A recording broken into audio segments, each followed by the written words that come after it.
بسم اللہ الرحمن الرحیم۔ تو بریک سے پہلے عرض کر رہا تھا کہ قرآن کریم کو سمجھنا یہ بہت ہی اہم ہے، اور اس کو مکمل طور پر سمجھنے کے لیے ترجمہ بھی پڑھنا ضروری ہے، لیکن ترجمہ کے ساتھ جو تفسیر ہے، کیونکہ بعض اوقات یہ ہوتا ہے کہ شان ورود یا شان نزول، یہ آیت جو نازل ہوئی تھی نبی پاک صلی اللہ علیہ وسلم کے اوپر، تو اس کا واقعہ کیا پیش آیا تھا؟ تو جب تک وہ واقعہ ہمیں پتہ نہ ہو تو وہ پھر پوری صورت ہمیں سمجھ نہیں آتی۔ فار ایگزامپل سورۃ عبس وتولی ان جاءہ الاعمی، تیسرے سپارے 30 سپارہ کے اندر یہ تیسری صورت ہے۔ پہلی صورت تو عما یتساءلون، دوسری صورت ہے والنازعات، اور تیسری صورت ہے عبس وتولی ان جاءہ الاعمی۔ آپ اپنے منہ سے چیں بگ جبیں ہوئے اس بات سے کہ آپ کے پاس ایک اندھے آدمی آئے۔ وما یدریک لعلہ یزکی، آپ کو کیا پتہ کہ ہو سکتا ہے کہ ان کا تزکیہ نفس آپ کی طرف سے آپ اس کا تزکیہ نفس زیادہ کر سکیں۔ او یذکر فتنفعہ الذکریٰ، کہ ہو سکتا ہے کہ یہ نصیحت حاصل کرے اور اس کو نصیحت فائدہ بھی پہنچائے۔ اب ان آیات کو میں نے ترجمہ تو آپ کے سامنے کر دیا ہے، I've given you the translation۔ چی بجبیں کا مطلب یہ ہوتا ہے، اگر میرے بارے میں کہیں یا آپ کے بارے میں تو ہم کہیں کہ آپ نے منہ تھوڑا سا بگاڑ دیا ہے، لیکن نبی پاک صلی اللہ علیہ وسلم کے بارے میں اس طرح نہیں کرتے۔ احترام کا تقاضا یہ ہے کہ آپ کہتے ہیں چی بجبیں ہوئے، آپ کے جمی یعنی آپ کی جو پیشانی مبارک ہے وہ تھوڑی سی اس طرح ہوئی۔ تو اگر آپ ترجمہ پڑھ رہے ہیں کہ آپ کی پیشانی مبارک تھوڑی سی اس طرح ہوئی اس بات سے کہ ایک اندھا آدمی آپ کے پاس آیا، اگر آپ ترجمہ صرف پڑھ رہے ہیں کہ ایک اندھا آدمی آپ کے پاس آیا اور آپ کی پیشانی مبارک کو تھوڑا سا اس طرح کچھ ہوا، آپ کو کیا پتہ کہ اس کو زیادہ تزکیہ نفس ہو دوسروں کے بنسبت، اور یہ نصیحت زیادہ حاصل کرے۔ اب یہ ترجمہ ہوا اس صورت کی ابتدا کا۔ تو ترجمے سے ہمیں پتہ نہیں چل رہا کیا ہوا کیا نہیں ہوا، لیکن جب اس کا شان نزول کا مطلب نازل ہونے کی وجہ، شان نزول جب اللہ کی طرف سے یہ صورت نازل ہوئی تو اس کی کیا وجہ تھی، کیا واقعہ پیش آیا تھا، تو تفسیر آپ کو وہ بتلائے گی۔ اصل میں یہ ہوا تھا کہ نبی پاک صلی اللہ علیہ وسلم کچھ غیر مسلموں کو دین سمجھا رہے تھے، اور وہ جو ہیں وہ ان کے دل کے اندر یہ بات نہیں تھی کہ ہم اسلام قبول کریں۔ تو نبی پاک صلی اللہ علیہ وسلم کوشش کر رہے تھے، کیونکہ وہ اس علاقے کے وڈیرے جیسے تھے، بڑے تھے۔ They were amongst the elders and influential people in that area, and the Prophet صلی اللہ علیہ وسلم wanted them to accept Islam۔ I can't see it on the screen۔ تو نبی پاک صلی اللہ علیہ وسلم چاہتے تھے کہ یہ اسلام قبول کریں، اور ان کے ساتھ بہت کوشش کر رہے تھے۔ اب اتنی دیر میں جب ان کو سمجھا رہے تھے تو ایک صحابی ہیں، ان کا نام ہے عبداللہ ابن ام مکتوم، اور وہ نابینا تھے۔ He could not see، ان کو نظر نہیں آتا تھا، نابینا تھے آنکھوں سے۔ تو وہ نبی پاک صلی اللہ علیہ وسلم کے بہت اچھے صحابی تھے، دوستی تھی۔ وہ نبی پاک صلی اللہ علیہ وسلم کے پاس تشریف لائے اور بیٹھے تھے۔ آپ صلی اللہ علیہ وسلم نے ان کو دعوت نہیں دی اور ان کی طرف زیادہ توجہ نہیں دی، اس وجہ سے کہ یہ تو میرا اپنا ہی ہے، ان کو زیادہ توجہ نہیں دی۔ تو وہ آ کر بیٹھ گئے، اور آپ صلی اللہ علیہ وسلم دعوت دے رہے تھے، دین سمجھا رہے تھے، اللہ کی وحدانیت ان لوگوں کو جو غیر مسلم تھے اور جو علاقے کے وڈیرے قسم کے تھے، اور نبی پاک صلی اللہ علیہ وسلم بڑے جوش کے ساتھ ان کو سمجھا رہے تھے۔ تو یہ جو نابینا تھے یہ ادھر بیٹھے رہے، آپ صلی اللہ علیہ وسلم نے ان کی طرف توجہ نہیں فرمائی۔ ادھر سے ساتویں آسمانوں سے اللہ رب العزت نے آیت نازل کی۔ آپ صلی اللہ علیہ وسلم کے دل میں یہ بات آئی کہ یہ ابھی آ گئے، اب ان کو تھوڑی سی اگر میں نے توجہ دی تو کہیں، اور ان کے ساتھ بات چیت شروع کر دی تو کہیں ایسا نہ ہو کہ یہ لوگ اٹھ کر چلے نہ جائیں، یا ان لوگوں کے دلوں کے اندر یہ ہے کہ ہم تو ہائی سوسائٹی کے، ہم بڑے مالدار قسم کے، عزت دار قسم کے لوگ ہیں، تو یہ کدھر آ گئے، ہم ان کے ساتھ بیٹھتے نہیں۔ بعض لوگوں کا اس طرح ہوتا ہے کہ وہ خود جو ہے اچھے کپڑے، اچھے قسم کے وضاقتہ ان کی ہوتی ہے، اور غریب غربے کے ساتھ وہ بیٹھنا نہیں چاہتے۔ حالانکہ اسلام میں اس طرح نہیں ہے، لیکن بعض لوگوں کے ذہن کے اندر اس طرح ہوتا ہے۔ تو آپ صلی اللہ علیہ وسلم کے دل مبارک میں شاید یہ آیا ہوگا کہ یہ اگر ادھر نہ ہوتے تو ہو سکتا ہے وہ اسلام کی بات کی طرف زیادہ توجہ ان کی ہوتی۔ تو ادھر سے ساتواں آسمانوں سے اللہ رب العزت نے آیت نازل کی، عبس وتولا، آپ کی پیشانی مبارک ان سے تھوڑی سی اس طرح ہو گئی، چیں بجبی ہوئے۔ استاذ محترم فرماتے تھے کہ اگر کوئی اور شخص ہوتا تو ہم اس کو کہتے کہ آپ نے تھوڑا سا منہ بگاڑ لیا کہ یہ شخص کیوں آ گیا، کیونکہ میں ان کو دعوت دے رہا تھا، تو ان کی اب دعوت کے اندر اور ان کے دل کے اندر اب یہ ہے کہ یہ اگر نہ ہوتا تو ہم پوری توجہ دیتے، ہم یہ غریب لوگ نہ بیٹھتے۔ لیکن نبی پاک صلی اللہ علیہ وسلم کے بارے میں ہم فرماتے تھے کہ ہم اعلیٰ ترین ترجمہ کریں گے فارسی کا، چیں بجبی ہوئے،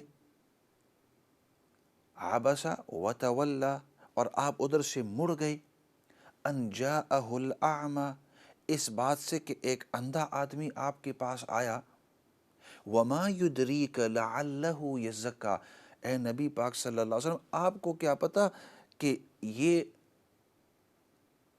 وما یدریک لعلہ یزکا، یہ زیادہ آپ کی وجہ سے تزکیہ نفس حاصل کر سکتا ہے، دین اور تزکیہ نفس یہ زیادہ حاصل کر سکتا ہے، او یذکر فتنفعہ الذکرہ، آپ اس کو نصیحت کر سکتے، اور یہ جو اندھے آدمی ہیں یہ آپ کی نصیحت کو بہت زیادہ قبول کرتے۔ گویا اللہ کی طرف سے پیار کے انداز کے اندر آپ صلی اللہ علیہ وسلم کو یہ بات بتلائی گئی۔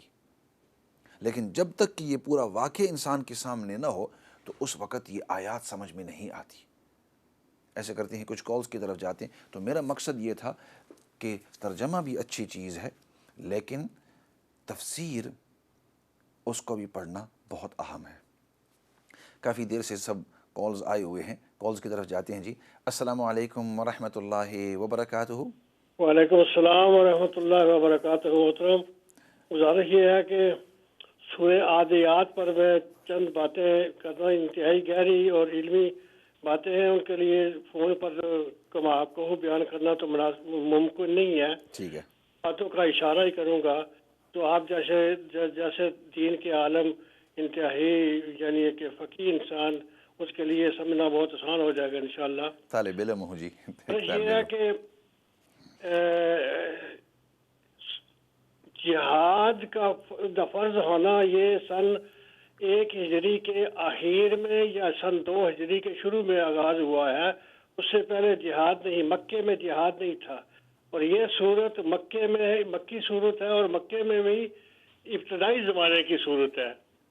تو یہاں اس وقت جہاد کی بات اس صورت کے اندر نہیں ہو رہی، بلکہ مکے والوں کو ایک معاشرے کا تقابل یعنی بتایا جا رہا تھا کہ تمہارا معاشرہ کیسا ہے، انتہائی یعنی کہ وحشیت پر مبنی، اور اسلام جو ہم پیش کرتے ہیں اس کا معاشرہ دیکھو کہ ہمارا کس قدر کہ پرامن، تقوی اور پرہیزگاری پر مبنی ہے۔ اور اس کی ان کو مثال یعنی اللہ تبارک و تعالیٰ مثال دیتے ہیں، حقیقت ان کی کیفیت سامنے کرتے ہیں کہ تمہارا یہ ہے کہ صبح و شام دن رات ہر قبیلہ دوسرے قبیلے پر رات کو یعنی کہ چپکے سے اچانک حملہ کر کے تباہ و برباد اور غارت گری کرتا تھا، اور تمہیں مال کی اتنی مال و دولت کی اور اس دنیا کی اتنی ہرس تھی جس کو تم خود بھی یعنی کہ بہت زیادہ اس کے گرویدہ ہو چکے تھے. تو یہ تمہارا اس کا زندہ یہ زندگی ایک دوسرے کی تم نے انتہائی محال اور تنگ اور ناممکن کر دی تھی. اس کے مقابلے میں یہ اسلام کس طرح کا تمہیں کہ پاکیزہ پرامن مذہب معاشرہ پیش کرتا ہے. دوسری بات یہ ہے کہ یہاں جو قسمیہ انداز میں جو جملے بیان فرمائے اللہ تعالیٰ نے، تو اس قسم سے مراد وہ انداز وہ ترجمہ نہیں ہے جس طرح ہم دنیا میں اپنی گفتگو میں انسان قسم اٹھاتا ہے. اللہ تبارک و تعالیٰ اس طرح کے کلمات جب بیان فرماتے ہیں تو وہ گواہ کے طور پر، شاہد کے طور پر اور دلیل کے طور پر بیان فرماتے ہیں. جیسے اللہ تعالیٰ نے فرمایا کہ والعصر، تو یہاں زمانے کی قسم نہیں اللہ اٹھاتے بلکہ فرماتے ہیں کہ یہ پیش کرتے ہیں کہ زمانہ دیکھو آج تک، یعنی آدم علیہ السلام یا نوح علیہ السلام سے لے کر آج تک جس قوم نے بڑی طاقتور ہونے کے باوجود بھی میرے نبیوں کی، میرے دین کی مخالفت کی، انکار کیا، نام و نشان مٹ گیا ان کا، اور تم بھی میرے نبی کا انکار کرتے ہو، دین قرآن کو نہیں مان رہے ہو، تو ہو سکتا ہے کہ تمہارا بھی یہی حال ہو، تمہیں اس دین کو ماننا چاہیے. تو اس طرح کی باتیں جو ہے جملے وہ ایک دلیل اور شاہد اور عبرت کے لیے اللہ تبارک و تعالیٰ بیان فرماتے ہیں. تو یہاں یہ کہ قسم ویسے بھی شان نہیں ہے اللہ تعالیٰ کی اس طرح کا قسم اٹھانا، اسلام میں اٹھاتے ہیں. اللہ کی لامثال کلام ہے، اس کی ذات لیس کمثلہ شیء. تو یہ اس صورت کے یہ بالکل یہ مکے کی ابتدائی صورت ہے، اور جو ان کا ماحول معاشرہ تھا غارت گری کا، اس کو اللہ تعالیٰ یہاں ان کے سامنے پیش کرتے ہیں کہ یہ ہے تمہاری کرتوتیں، یہ ہے تمہارا ماحول معاشرہ، اور اس کے باوجود تم اسی کے ساتھ چمٹے ہوئے ہو، اور دین اسلام کا پاکیزہ معاشرہ تمہیں پیش کیا جا رہا ہے، اور اس سے تم اس طرح بھاگتے ہو جیسا کہ کوئی تو تم پر تمہارے لیے کوئی بڑی آفت بیان کی جا رہی ہے. تو یہ ہے وہ حقائق اس صورت کے اندر بیان کیے گئے. یہاں ان گھوڑوں کے جہاد کے ویسے پہلے جو جنگ شروع ہوئی تھی جنگ بدر، اس وقت بھی حضور صلی اللہ علیہ وسلم کو مسلمانوں کے پاس 4-6 گھوڑوں کے سوا اور کوئی ان کے پاس اتنے زیادہ تعداد میں نہیں تھے. تو یہاں تو یہ بے شمار گھوڑوں کا ذکر ہو رہا ہے. تو اس طرح کا حضور صلی اللہ علیہ وسلم اور مجاہدین کے پاس اتنے گھوڑے ہوتے بھی نہیں تھے جہاد میں، اور وہ جہاد شروع بھی ہوا تھا ہجرت کے بعد. تو یہاں ان جہاد کی بات نہیں ہو رہی، ان کے یعنی کہ قتل و غارت کی بات ہو رہی ہے. جو تو اسلام حضور صلی اللہ علیہ وسلم نے کبھی بھی رات کو بغیر اطلاع کیے ہوئے اچانک حملہ نہیں کیا. جتنی بھی جنگیں ہوئی ہیں یہ مثال نہیں ملتی، کیونکہ 3-4 اصول مقرر کیے تھے حضور صلی اللہ علیہ وسلم نے کہ سامنے جا کر سامنے کھڑے ہو کر ان کو پہلے یعنی کہ مبارزت کی جاتی تھی، اور پھر ان کو اسلام پیش کیا جاتا تھا کہ تم اسلام قبول کرو، کہ تمہارے ساتھ کوئی تمہیں نقصان نہیں پہنچائے، تلوار نہیں اٹھائی جائے گی. اگر اسلام نہیں مانتے تھے تو پھر کہا جاتا تھا کہ تم ہمارے تابع ہو جاؤ اور جزیہ ادا کرو، اور پھر بھی تمہیں کچھ نہیں کہا جائے گا. اب یہ بھی نہیں، اگر وہ مانتے تھے تو پھر کہا جاتا تھا کہ اچھا اب پھر تم جنگ کے لیے تیار ہو جاؤ. اس طرح یعنی کہ اعلان کر کے بتا کے اچانک یعنی ان کے ساتھ جنگ نہیں کی جاتی تھی. تو یہ حضور صلی اللہ علیہ وسلم کا جنگی ماحول بھی بڑا پاکیزہ تھا. پھر بوڑھوں پر نہیں، بچوں پر نہیں، جو جنگ کے لڑائی نہیں کر رہا تھا اس پر اس کو نقصان نہیں پہنچانا، مال ان کے یعنی کسی چیز کو ناجائز طور پر ان کو نقصان نہیں پہنچانا، عورتوں کے لیے بچوں، یہ ساری ماحول معاشرہ تھا. یہ جو یہاں اس صورت میں بیان کیا جائے اس میں تو نہ بچے، نہ بوڑھے، نہ جوان، نہ زندہ، یعنی کہ اس کا اس کے ساتھ کوئی تعلق نہیں ہے. یہ میں گزارش کرنی تھی. مجھے امید ہے کہ آپ اس کو یعنی کہ میری گزارشات کو برا نہیں منائیں گے، بلکہ قرآن کا ایک مطلب تھا، اس لیے میں سمجھتا تھا کہ قرآن کے بیان کرنے میں آپ بھی اپنی نیت میں بالکل صاف ہے، کوئی شک نہیں ہے، اور میں نے بھی اسی خاص نیت کی بنا پر یعنی یہ گزارش کی ہے کہ قرآن پاک کا اصل یہ مفہوم ہے، ورنہ اگر وہ مفہوم بھی ہے کہ بیان کیا جائے تو یہ قرآن کی تبدیلی اور بدل ہو جائے گا، یعنی تو یہ یعنی مناسب نہیں ہے قرآن پاک کے لیے کہ اس کو اپنے اپنے مفہوم سے یعنی کہ جدا کر کے دوسرے مفہوم میں اس کو بیان کیا جائے گا، تعریف کی شکل صورت میں آتا ہے۔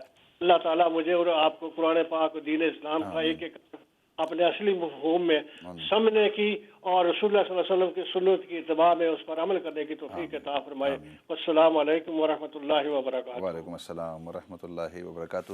یہ تھے ہمارے محترم تھے، اور انہوں نے اپنے انداز کے اندر جو باتیں کی وہ کی، اور یعنی علماء کی اپنی اپنی رائے ہوتی ہے، مختلف علماء تفسیر اپنے طور پر جو ہیں، مختلف علماء تفسیر اپنے طور پر تفسیر بیان کرتے ہیں، اور ان کی بھی رائے اپنی جگہ پر ہے اور انہوں نے بھی پڑھا ہے۔ تو کہنے کا مقصد یہی ہے کہ آپ نے جو تفصیل بیان کی اس کے اندر بھی یہی ہے کہ صرف ترجمہ جو ہے وہ کافی نہیں ہوتا، بلکہ ترجمے کے ساتھ تفسیر کو بھی، میرا یہ مقصد تھا، میرا یہ پوائنٹ تھا۔ تو اگر یہ بھی ایک مطلب تفسیر ہو سکتی ہے، وہ تفسیر جو میں نے عرض کی، اور باقی بھی تفاسیر علماء نے اس کے اندر لکھی ہیں۔ اور باقی اگلے سوال کی طرف جاتے ہیں۔ جزاک اللہ خیر، جو آپ نے محترم آپ نے وقت نکالا اور پروگرام کے اوپر